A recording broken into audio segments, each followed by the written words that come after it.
జరుగు. దాత్రి, నాకు రెడీ అవ్వడానికి 5 minutes సరిపోతుంది. నువ్వు పక్కకు జరుగు. ఎలాగో నీకు 5 minutes కదా, నేను రెడీ అయ్యాక నేను పిలుస్తాను, నువ్వు పక్కకు జరుగు. దాత్రి ఆగు, ఫోన్.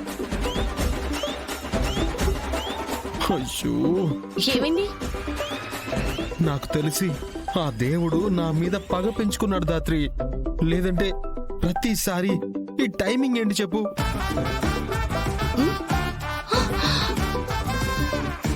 బర్త్డే కదా, పిలవడానికి ఫోన్ చేసినట్టుంది. లిఫ్ట్ చేసి ఏం చెప్పాలో తెలుసు కదా? తెలుసు. ఎలా ఇస్తానో చూడు. హలో. హాయ్ కేదార్, స్టార్ట్ అయ్యావా? ఎక్కడికి? అదేంటి, ఇవాళ నా బర్త్డే కదా, పార్టీకి రమ్మని పిలిచాను కదా. పనుంది, రాలేనని చెప్పాను కదా మేఘనా. మళ్ళీ పిలు. సరే సరే, నాకు పనుంది, నేను వెళ్ళాలి. Happy birthday, bye. ఏ కాల్ కట్ చేయకు, ఒక్క నిమిషం. నువ్వు వస్తావని నేను చాలా ఏర్పాట్లు చేశాను. కనీసం ఒక హాఫ్ అన్ అవర్ అయినా వచ్చి వెళ్ళు. నేను జడి ఒక పని మీద బయటికి వచ్చాం. రావడానికి లేట్ అవుతుంది. అసలు ఆ జేడీకి పని తప్ప వేరే పని లేదా? నాకేం తెలీదు. తను సంతోషంగా ఉండదు, మనల్ని సంతోషంగా ఉండనివ్వదు.